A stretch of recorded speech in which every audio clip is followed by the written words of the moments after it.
Namaste, Ajay ji. Namaste. Thank you so much for joining us today on this podcast. And you have done a wonderful research on time that we would like to learn about.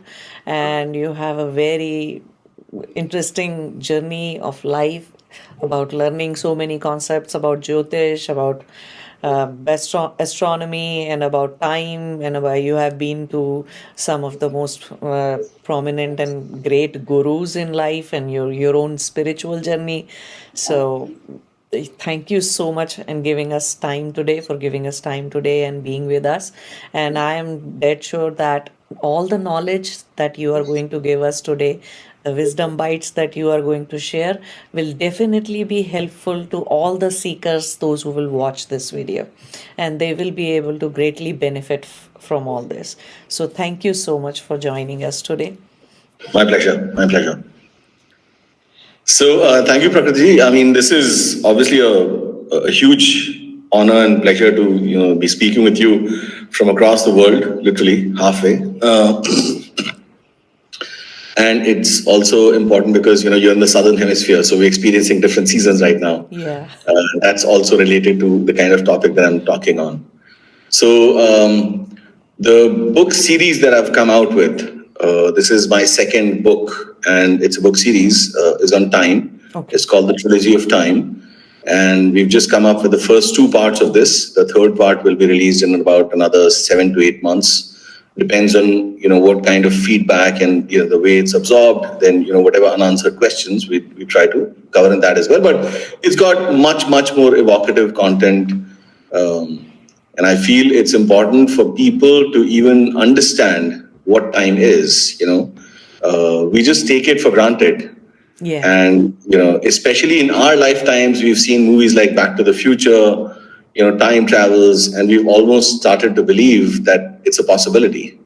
There are people who are talking about time travel still, but there are scientists like Dr. Stephen Hawking who says that if time travel were really possible, then people would be coming back from the future, which is not the case. But again, you might have arguments about, how will you recognize these people if they don't want to disclose it themselves? Regardless, the whole idea of time, what the concept is, what, changes it, what effects does it have on us, our relationships, our businesses, our livelihoods. Wow. That's an extremely important concept. And I think that's what, drove me to write about it. Okay. So, it's the denominator we feel is constant and nobody knows. Okay. So your book is basically about what is time, or how to calculate time, what impact the wrong calculation or the right calculation may have on the lives of people and the livelihoods and everything. Absolutely. Okay. So it starts with that. Okay. Yeah, it starts with that. Why did you decide to do this? Where did the trigger came from? Everything has a beginning. Yeah. And that beginning also has a beginning. That also has a beginning. So, we are the kind of people, we are naturally just inquisitive. Yes. Especially in Sanatana, especially in Vedic. Most Hindus, I found, are very inquisitive, are very sort of seeking. That's why we call seekers. We're trying to seek. We don't really ever conclude. I mean, I haven't come across any Hindu guru or Vedic Rishi who would say, no, this is it. That's the word of God. People have suggested, people like, this is it. I mean, this is the perspective we're getting. And so that's what the upbringing has always been. Starting from my grandfather, my grandmother, my father, my mother, everyone around us, they're more curious. They're more, okay, let's try this. Let's try that. If it's not really harmful, why not, go and do this as well. And so that inquisitiveness, that critical thinking, that seeker's attitude was always there and pretty strong. And it started out fairly early on where I used to ask questions like, why weekdays? Why is today, Thursday? People are now beginning to ask today, but I've had these questions for the past 25, 30 years. And I've really been trying to get the answers. But the critical juncture was in the business school, where our business strategy professor says that the most important thing in strategy is timing. Correct. And that clicks in my head because he says, okay, if that's the most important thing, then how do you calculate it? Because, it's just mentioned and then it's brushed aside. And so you're curious, what exactly is timing? How do you determine it? And my repeated questions to him, he says, well, it's a gut feel, it's experience, you know it, right? And you're thinking, well, if it's the most important thing, you need to be able to calculate and, be very precise. What he really means is, if it's, Tiger Woods t-shirts being launched, then, they need to plan at least, 3 to 4 years in advance, because, there's a whole planning, so you need to get the timing right. Like if there's a golf tournament that's happening, the t-shirts need to be on the shelves before the tournament gets over, because, the people will then rush to, that's their idea of timing. And I had a, slightly different and a more expansive idea, because I grew up in a very small town, and fairly simple household, but for every important event, any anusthana, whatever we did, the very first step was to determine and ask the Panditji for a Muhurta. Yeah. And so Muhurta is the art and science of timing, right? And I've explored this in detail in the book, but I'll not go, too much in detail. So that's where it started. I asked the professor, I said, can we do some research? Because if we can really, calculate scientifically and mathematically the timing, then a strategy is bound to be a success. And he says, no, this is all there, just don't worry about it. So this is, 20 years ago. And that was the seed.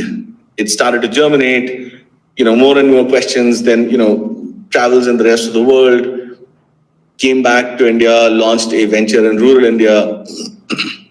That became a fairly big success story.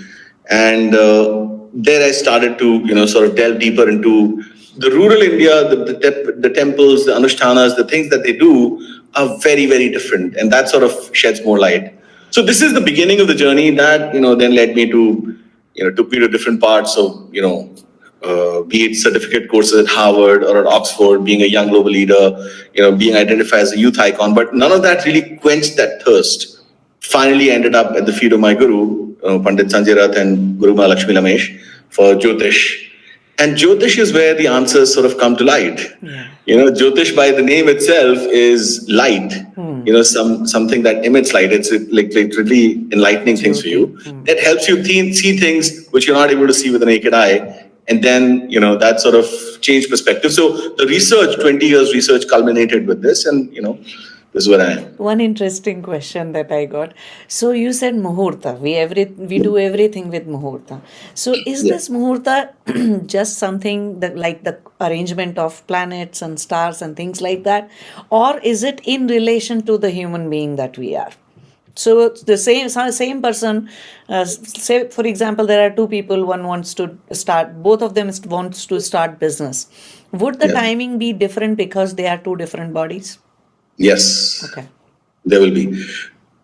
Of course, there are some that are very, the common muhurtas, right? There are some that are different muhurtas. Okay. So for example, for two people getting married, there might be a certain muhurta. For one person from here and another person, the muhurta might be different. Okay.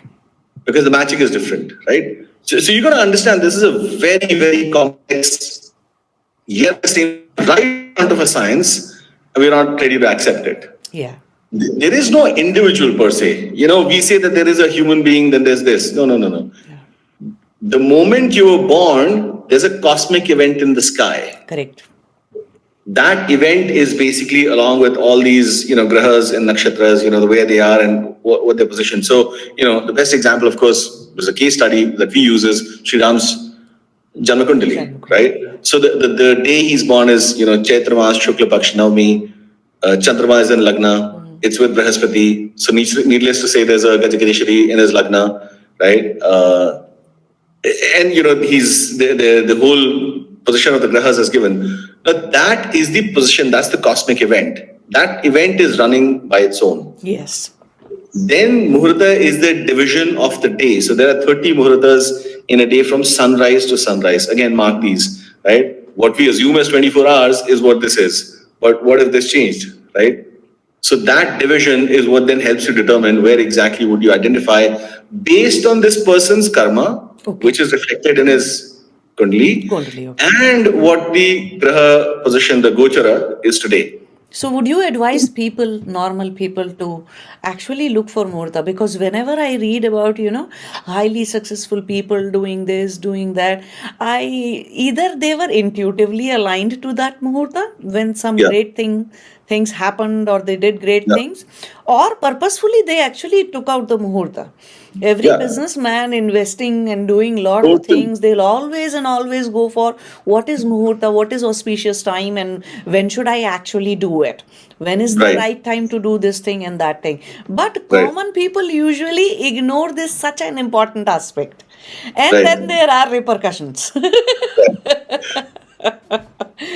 And in repercussions matter more to the common people, yet they stay ignorant about it. And right, it's the same for samadhi, tapasya, and everything actually. right, Otherwise, why Brahma Muhurta?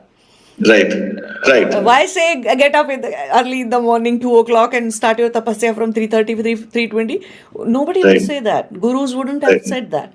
So there is right, very important thing about time and muhurta. right. So this So is it very is, interesting. it's a fascinating science, of course. Hmm. I've been a banker, was trained as an engineer. So, the analytical thinking sort of comes from there. You need to question, like, why is it happening this way? There's a very interesting book called The Alchemy of Finance, written by a person who's not very popular today, and, for the right reasons, George Soros. Okay. Okay. If you read Alchemy of Finance, half of it is just about him feeling a certain thing. Ah. Okay. Now, this is a very critical one. When you're saying somebody is already natively tuned in, this is the kind of person. Okay. He says, he invested like $20 million somewhere. Again, I don't remember the exact example, but this is to the tune. He might have invested 2 million at that time, but let's just hypothetically say 20 million. And he says, I felt a very strong pain in the back. Ah. And so I felt the need to go back and reevaluate it, and then reevaluated it, pull the investment back, put it in something else. Wow. Okay. Now, here's the interesting thing. Our spine has 33 vertebrae. Those 33 vertebrae correspond to the 33 devatas in Sanatana Dharma. So the Dwadash Aditya, the Ekadash Rudra, Ashtavasu, right? That way it goes. Yeah. Those are the devatas that we are propitiating. Yes. Then the chakras are lauded by different grahas. So the Mooladhara is Mangal, Yes. right? Swadhisthana is Shukra. Manipura is Surya, right? That way it just comes up. So when you understand that, you realize that some people are naturally in tune. Yeah. Part of it is when people fall sick is because they're not really aware. When people are completely aware, sickness goes out. Because you suddenly start to accept and give things back because it's a natural process and not driven completely by your taste. Yeah. Right? And so those kind of people will naturally do it. Then there are people who are very active in the brain thinking, but they're not really necessarily in tune with the body. These people would, incline more towards the muhurta. Like, okay, get me the right muhurtas because I feel like it needs to be done, but I think, something else could also be done. Yeah, and that is why it becomes a tradition to which the Gen Z and all the modern people at times think, why should I do this at this time? But it has been a tradition, and they want to challenge the tradition. It's just that parents are not capable enough to answer this scientifically. What was the scientific reason behind it? So this is really fascinating information that you have shared with us, and I'm sure after this, all the yogis who are watching this will definitely start getting up at Brahma Muhurta to do that. There is no yogi ever I have found, and I keep telling this, nobody can ever attain samadhi or be enlightened or self-realized, attain moksha without getting at 3:30. It's Absolutely. just not Impossible. possible. It is Impossible. not possible. It is that important of a thing. So Right. this is really good. So how did you do this research? I mean, what are the questions which lead you towards this? Oh, let me explore this more, that more, and how did it go all about? See, the important thing is that, we are similar, like age group, and, around the time that we grew up in India, Yeah, our education system was completely compromised. true. It still is. Yeah. The fact that we are speaking in Hindi, in English, despite being both from North India, of course, we are different parts of the world. But the fact is, And that's where we were. So a lot of people will start questioning, well, if you support this much so much, why don't you start speaking in Sanskrit? No, let's not talk in practical. If somebody's lost in a forest, you don't give them directions from the closest highway. You actually handhold them and take them out, right? Yes. So that's where the research literally started for me as well, Okay. right? Studied in a classic, Western education, so you're like naturally thinking all the answers about time will naturally be in science. I'm like, of course it has to be there, right? So where does your, what is time? There's a book that I came across at British Council Library. My father was posted in Tamil Nadu, and British Council was a fairly popular, like very aspirational place to go to. Yeah. And there was a book called 1 Minute Manager. Okay. And I thought, this is fantastic. Like these guys are managing a minute, right? I mean, of course, this is a 10th grade kid, I think, 8th grade kid. I'm fascinated with this. So I'm starting to read it. It makes no sense to me whatsoever because, of course, English itself is a challenge. But then I'm flipping through it. Didn't make any sense. So that's where the research sort of started. I'd say at the elementary baby steps way, and then along the way, it became abundantly clear by late 2000s or even before that science actually does not understand time. Okay. Science talks about space-time and can measure durations between two events accurately, supposedly accurately, but it does not understand time. Okay. After reading A Brief History of Time by Dr. Stephen Hawking, I still didn't have my answers for why there are 7 weekdays, why there are 24 hours, why there are 60 seconds, why there are 360 days, all that. None of that, 365 days on an accuracy, but of course you had to, sort of put 2 and 2 together. And again, I'm talking about pre-Google era. Okay. Yeah. Right? Google was not there, right? So even then, Google was like fairly elementary. So you could search things on Yahoo. It was like a static database. So it wasn't like people were actively contributing at that time, right? So that's where the research started. We used to have all the Puranas in our house, but then, we traveled out, so, all that was left behind. None of this was online at that time. So I obviously felt the need that, I needed to kind of look at them. And even when we were kids, we started to read the Puranas. I mean, the language is fairly complex, Yes. The colloquial Hindi that we speak is Urdu, and you're missing, like it says, Nemitika Pralaya. I still have a hard time reading. नैमित्तिक प्रलय क्या है, प्राकृतिक प्रलय क्या है, प्राकृतिक से आपको समझ है नेचुरल प्रलय, अब प्रलय क्या है, right? I mean, so you have these words and you have to put the meaning. So anyway, so that was one part of it. But then fortunately I also started to read a lot about, okay, if everything was got by Babylonians and Mesopotamians and Egyptians and everything, okay, let's get to the source of it. Yeah. And invariably, it's a very roundabout thing. Well, Babylonians did this, there are 6 equilateral triangles. And I'm like, no. I'm asking why? How did he get to this number? I'm not asking you how they used it. I'm asking how did they got to it. That was, I think, the critical juncture where it almost started to get like, guys, I need some practical answers. And then, of course, Pandit Sanjay Rath is a phenomenal guru. I can't think of anybody who's more knowledgeable. People say he's a walking book. Some say he's a walking encyclopedia. I'd say, these people are completely wrong.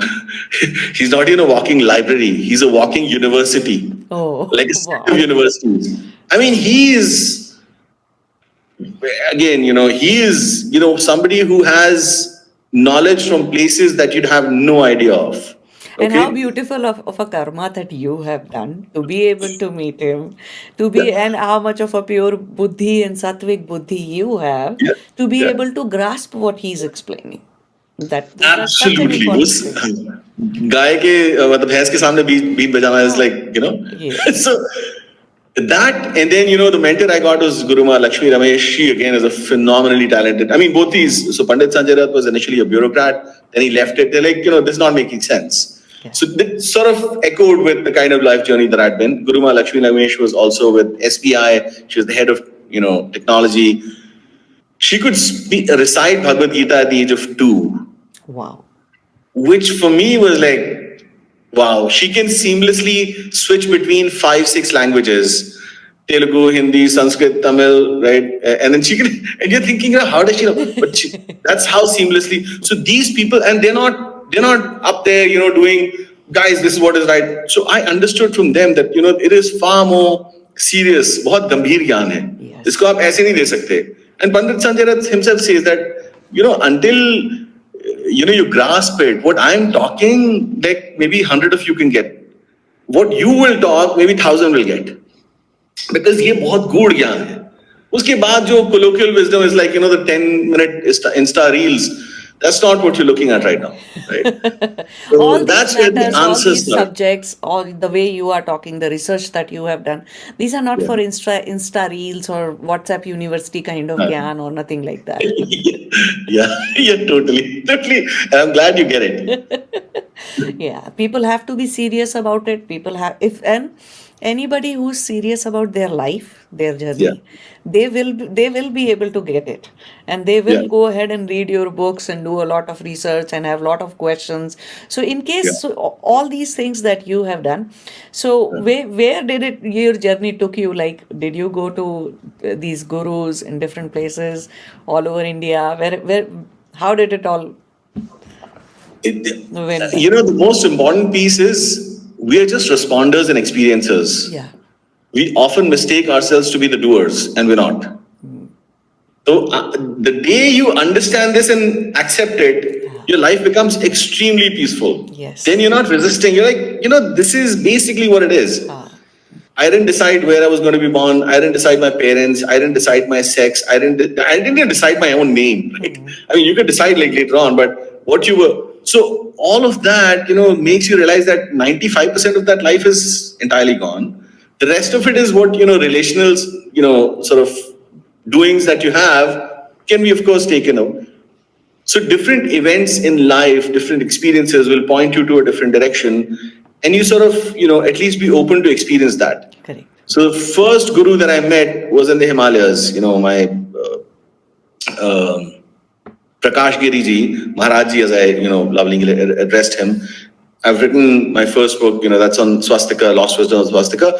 But those are not like directly his words. I've basically simplified a lot of things that, people needed to kind of understand. And I understood that, when I met him, almost knew that this is what it was going to be. And then from that point onwards, something clicked, which sort of opened up the avenues that, look, this is what it needs to be. This is where it needs to go, right? All these events were supposed to happen. You're thinking that, why is so much bad happening to me? Don't look at it that way. Start to experience it. That is when you actually come across the right gurus, because you're not resisting things anymore. You're not saying, no, I need this. I will. You're not on your some personal agenda which doesn't match with your karmic universal agenda. Exactly. And then you come across and, and their words are just pearls of wisdom. They're like, completely blow your mind. So Pandit Sanjay Rath, talked about the weekdays. I'd read about it. I'd read his article, of course, much later. So it started to make sense. Then of course, delving deeper, there are questions that people had, it's bizarre. Why are there 12 sun signs? What is this Leo? Why is there a lion in the sky? They're not understanding, look, if nature needs to talk, nature will talk its own language. It'll talk water, fire, animal, Scorpio, right? It is not talking words. Those words are yours. And that relationship is what is mind-blowing. Very nice. Before I came here from America to Australia, so just about a month before moving here, actually, somehow online I met a guy. His name is John Koch, and he he did a lot of you would say a lot of tantric thing kind of stuff. He's a white Australian man in his 70s, late 70s, and what he was doing was for 30 years he and his friends, he could somehow talk to atmas and this and that. So he tried to free the aboriginal souls from this plane, those who were stuck because of all the torture and things that happened. So he told me, and he told me before coming here, he wrote a book that had a sign of Southern Cross. So Southern Cross, the stars that we have, 7 stars I think we have here, which are visible. And he said, it seems like I was waiting for you for all my life. And this is the place, 17-kilometer area, he told me, in Melbourne, and where the Southern Cross is visible. So I would suggest you go and live there. And I thought, I don't care where I live. It will be where it will be. And Right. after a long time, when I pinged him and I told him, this is where I'm living, 2 years, he said, just look up above in the sky, you will see Southern Cross. You are living in that 17-kilometer radius. Oh, Again, the incredible. same things that were meant to be. How it Yeah, happened. Did I have any control in buying a house? Or, I always thought yeah, I never buy the house. The Mother Earth has to give me place to live. I am in absolutely. surrender. You give me any place, I will live there. So, Absolutely. Southern Cross Absolutely. things, again, timings, things, the stars, the alignment. Yeah, And yeah, yeah. somehow, no matter where I tried to stay or wherever, Melbourne is a very cold place. Many times we thought we will move to Brisbane, which is more like Mumbai, or, little bit warm climate or any place. But somehow, from this radius, this place, I couldn't move. And then I established a Shiva temple here, thinking, Huh? okay, this is the light. I did 6 months of serious tapasya and an 11 kilo of guru linga, and I Yeah. placed it in my backyard and constructed an entire temple during COVID. And I did it Nice. by hand myself, everything, Wow. because it was COVID and Australia had a jail like lockdown. Nobody Yeah. can come, nobody can go anywhere except medicine or groceries. So Got it. no labor, nothing. We did it all by myself. So Wow. things, and he said, no, this is supposed to be. Then later I met and he said, no, you were supposed to do that because of that Southern Cross star, that constellation always visible, and underneath that, this is the area, this is the place, and it accepted you. So you were supposed to do that. So Interesting. timing things, journey in life, Yeah, yeah, how yeah, yeah. how things happen. You far away online, you meet somebody, and then you go and meet them and see what they have done. Incredible people that we Right. meet in life by chance or through the grace of God.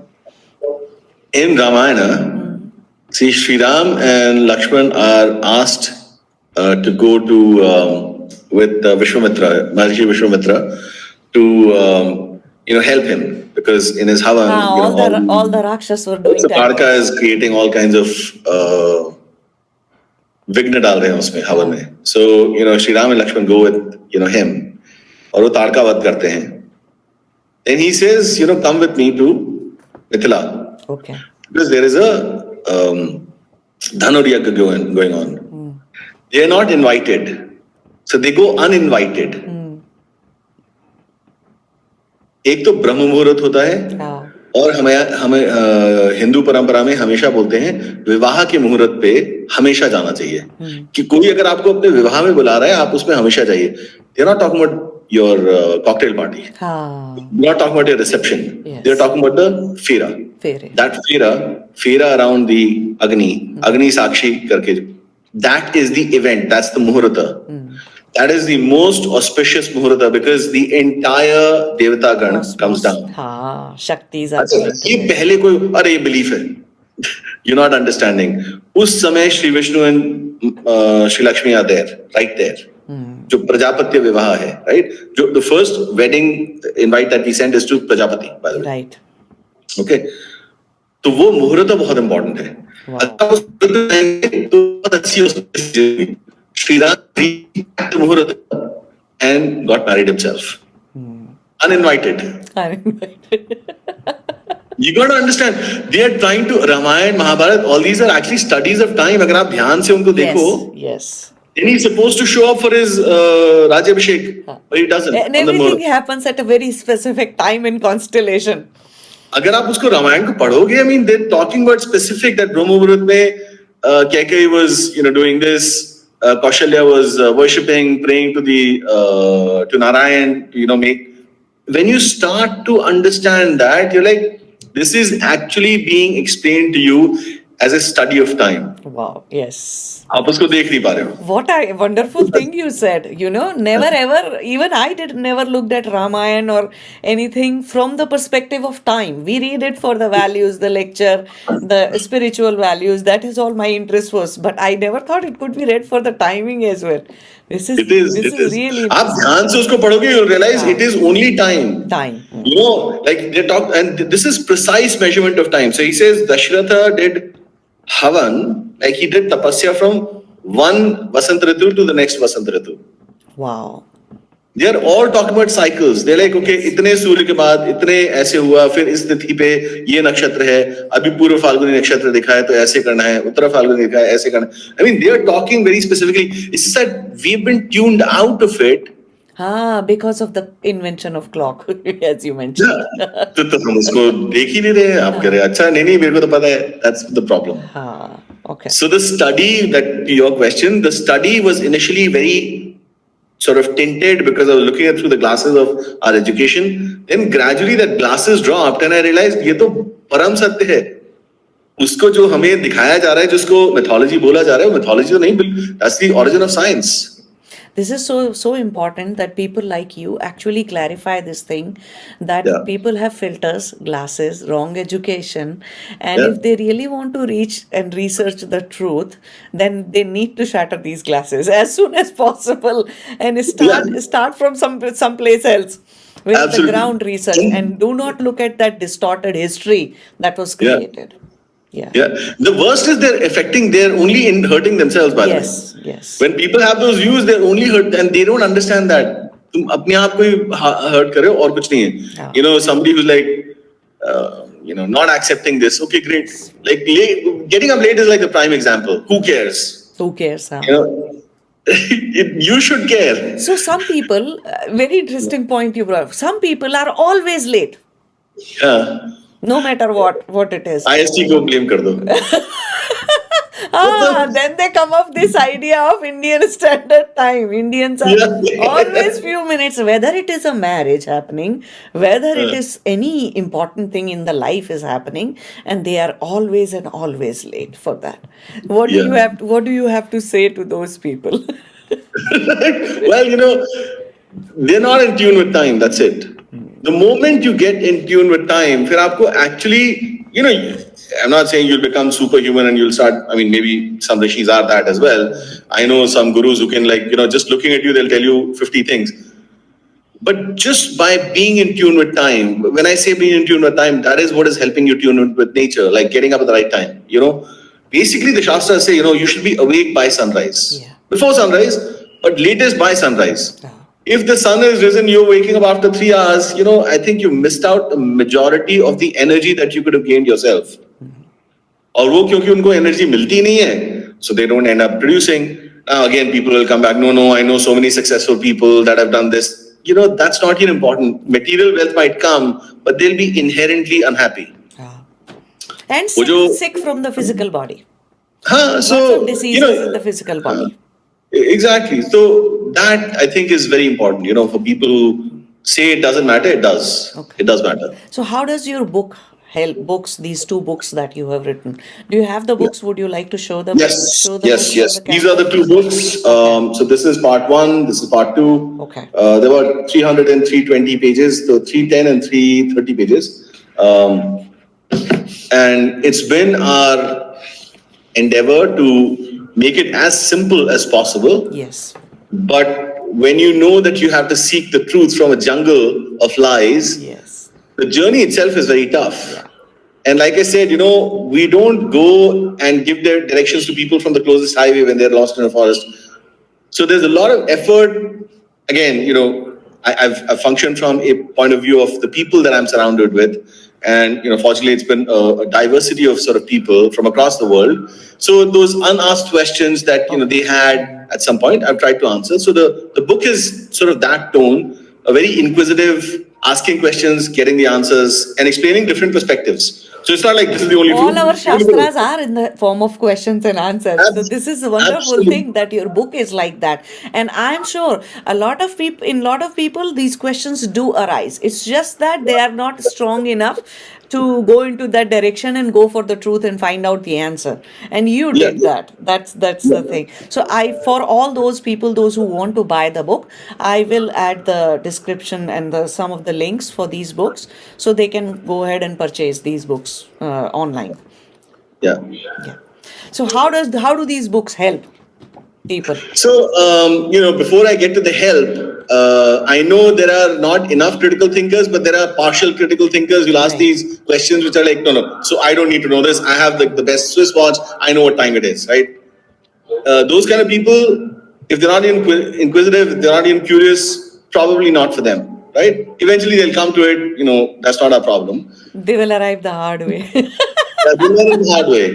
So for me, it was like I said, the journey begins with understanding why are we talking about this, right? Most of us have heard, science comes from the Vedas. Like this is taken from the Vedas, that's taken from the Vedas. Then you hear somebody saying, well, Hanuman Chalisa has the distance of the sun from the earth. Somebody says, Rig Veda has the speed of light. Somebody says, there's claims of having traveled to Jupiter, right? And my question to them was always, okay, where does it say that? Which shloka is it? Where does it explain this? Because if you're talking about this, then, it's not very clear to me. I need something more concrete. I need something like before that, after that. Why did they discuss the speed of light? If they did discuss the speed of light, then what exactly did Newton invent? If Rishi Pipalada has already talked about the theory of gravitation, what exactly did Newton give you? And those questions are the ones that I've explored here. Very nice. See, fundamentally, and I'll simplify this, they can read the book for the rest of the details, but fundamentally you ask the same questions. If India was that rich, if India was that powerful, why did the Mughals invade? If India was rich, India was that powerful, why did the British colonize or the Europeans colonize? And those questions are something that has come to all of us. We've tried to justify. 99% of the people like, of course you guys were not, this is all mythology. But I'm asking slightly different questions. If the Europeans were that powerful, why did they not attack before the 15th century? Right. When you start reading the Shastras, when you read let's say, about Varaha Mihira, right? Phenomenal astrologer. There's a very interesting story. I'd urge people to read it. Some might have read it, but how accurate he was, like to the ghadi, to the specific moment. He predicts the king's son's death, like newly born son's death, and then that's when he gets the title Varaha Mihira.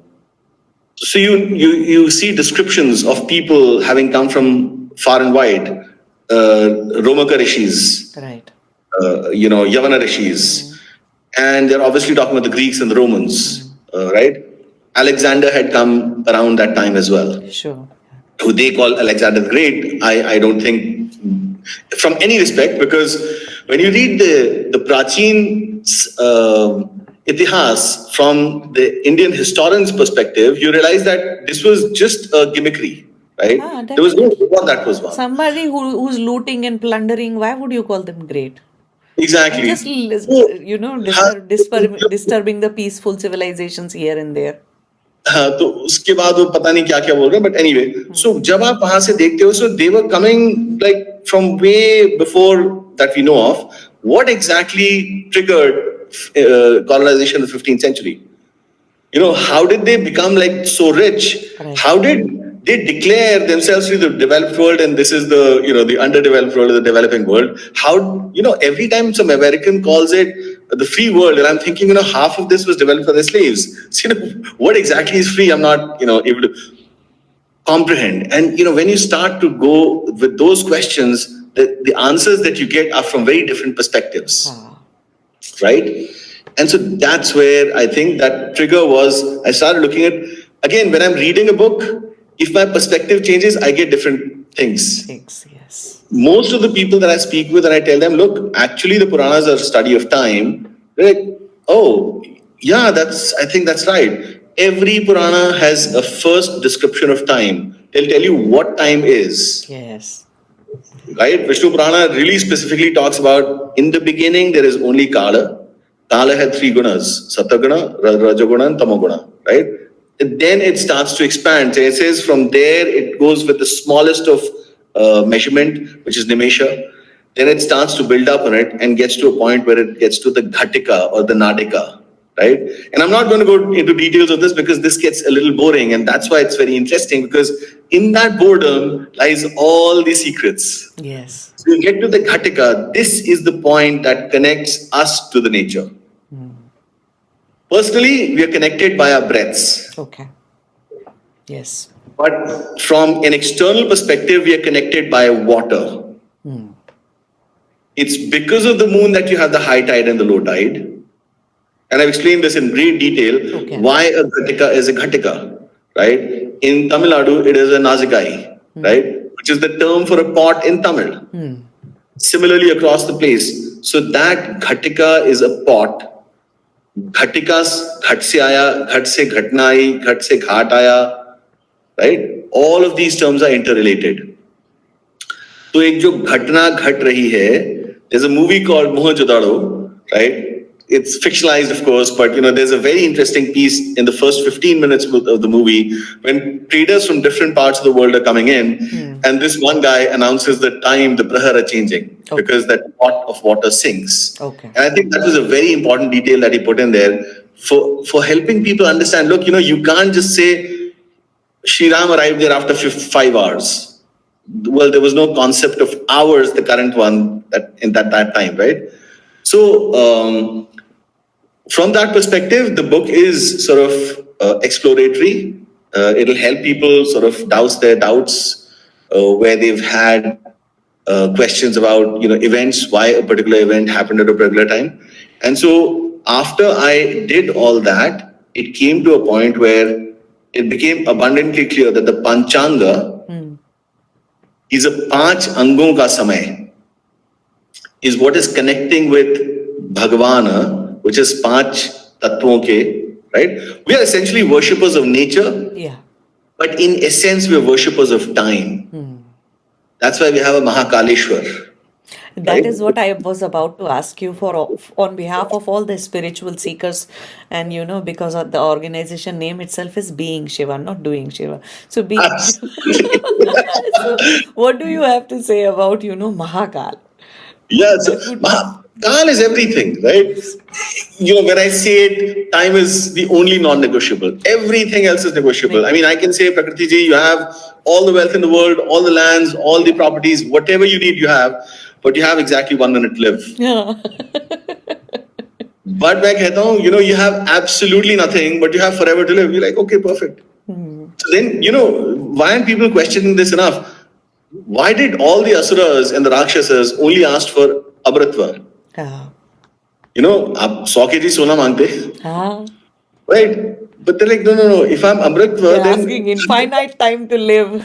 I can do whatever. I can build a stairway to heaven, And that is what you find. Heaven is a place on earth, stairway to heaven. All of this are basically very, very like, look, I can create my own heaven. I don't need a God. That's a God complex that sort of has come in, right? When you start to think and delude yourself that I'm controlling time, that is what happened in the 15th century. The invention of the mechanical clock. And with that invention, the Europeans started to, again, not knowingly, but unknowingly, we are controlling time. So now you go back to the 1 minute manager, they literally started to think that they are the ones managing time. And to me, when this clicked, and this was like when I was sitting in Dhyan at one of the Brahma Muhurtas early in the morning, and I'm a Devi Bhakta, so the way the vision comes, I realized, oh my God, this is it, right? The whole perspective changed with that single invention. That is what gave them the idea that they are controlling time because they can measure it. And these Brahmins, the Hindus that were doing was all hogwash. They were like confusing people. That means that is what disconnected them with the universe. And that is why they ended up plundering the environment. And now we have environment, climate, plastic, this, that, everything. Because the more disconnected you are from the nature. So this is very important for all those who are listening this podcast. And that, if you want to stay in tune with the universe, the most important thing is to understand that concept of time first. Try not to manage it, control it especially, and just be in tune with the cosmic Kala. That is very important thing. Yeah. Very nice. Yeah. So that's one of the things. I mean, when people say, and these guys committed the most inhuman crimes. Yes. We've heard about the what atrocities have been committed to these young British girls. I mean, it's Oh, that's. beyond. I mean, I'm completely devastated just reading that or listening to that. But the crimes committed by the Europeans were of that or much worse tune, right? The kind of atrocities that they did in Goa, in Like around the world, in Australia, with right, in indigenous Australia, people, in and Canada, in America. right. I've documented some of those things, but that was not the intent of the book. Yes. So I've taken like the highlights of it. The Incas, for example, they looted all the gold, they completely wiped them out, they violated their women. The Europeans were not, so whatever is coming is like literally karmic when you start to look at it. Again, this is not a gleeful comment. I'd much rather, nobody be in pain. That's how Hindus are, right? Yeah. But you can't really prevent it. If you meet with an accident at a traffic signal, your first reaction is like go and just stab the guy, but you wouldn't do it because you're aware of what the law is, Yes. right? So you'd probably shout and wave your hands and just come back because you are aware of the law. Now, when you're not aware of the law is when you end up doing something like that, or when you're deluded that "Tu nahi janta mera baap kaun hai" is but that's the kind of delusion that you're seeing that had happened. Now, why am I so sure about this? Because the Europeans themselves started to realize over a period of time, and their attitude towards it started to change. Okay. Till about 50, 60 years ago, we still had human zoos, kept by the Europeans. There were places that Indians were forbidden to come. Yeah. In London and places. And you'd think, how did this happen? So how did this change of heart happen, right? And that I've explained in the book, the different things that have gone through. And we'd go back, I've covered the part why Mughals invaded in the 7th century. That's a different aspect, but this is the most important aspect because today, whatever problems you're facing in the world, 90% of it is because of colonization. 90%. The balance 10% is by our delusion that we think that people actually understand that this is the problem, and it's not. And I've got case studies specifically which lead up to it, right? So that's what will help people understand that this is how it is and why it is so important to be in tune with nature, which is basically a function of being in tune with time. And we call it universal laws and dharma, basically. That's dharma. That's dharma. So you're aligned with dharma, period. And if If you're aligned with dharma, you're aligned with time, you're aligned with that's and it. if not, then this is what happens. And that is why I feel it is our duty, the Right. duty of people like you and me, to actually educate the Westerners more about it. And Absolutely, yeah. So I'm bring called them completely into wrong. alignment, bring Yeah. them into alignment way much more than anybody else. Because Absolutely. they also carry the generational karmic impact and they are suffering. They know Yeah. that very well and they are suffering throughout. I Yeah. see so many mentally sick people living here, living in America for so long. So Yeah. we do need to teach them basically. There is something called Pitru Dosha, right? I know. And Pitru Dosha basically comes from this concept of having done something in the past life or through your parents or in a generation that Pitru Dosha is felt. I mean, you can't deny it. The people that started, this whole idea which came that, no, that's a myth, that's a belief, that's not happening. It started only in the 15th century. It didn't happen before that. But because people were able to see, if you read Prachin Itihas, if you read the Indian authors, you'll actually start seeing they're actually talking about Devi Devtas in their texts. They're like, as much as then he, met with Sri Vishnu. Yeah. Right? So that's a very important concept because that, when it, goes off, which is what happened in case of the Westerners, the Europeans, which made them to go and colonize the world. And of course, these are interrelated events, but that trigger was that. The trigger was, instead of thinking that you're a Kalakyani, you started thinking you're a Kalaswami. You're thinking, okay, we can control the world. That is why the delusion of time travel came in. So yeah, that's where we are. Awesome. Wonderful. Thank you so much. And we will definitely do one more podcast on the lost Wisdom of Swastika book for you. Sure, And sure. thank you so much today, sharing Thanks. all this wonderful Gyan with us. And I really request all the seekers and viewers, those who are watching this podcast, to go ahead, buy the books, study them. And if you have a lot of questions, you guys can email us. We can also provide you the email of Ajay ji, and you guys can email. And maybe just to answer the questions, we can have another podcast. And so anything about Absolutely. time and everything, and it's a very serious matter. It Yeah. really impacts the daily life of people, the everything that we do, try to do good in life, anything big that we want to do, health, wealth, and name, fame, or dharma, karma, everything is related to time actually.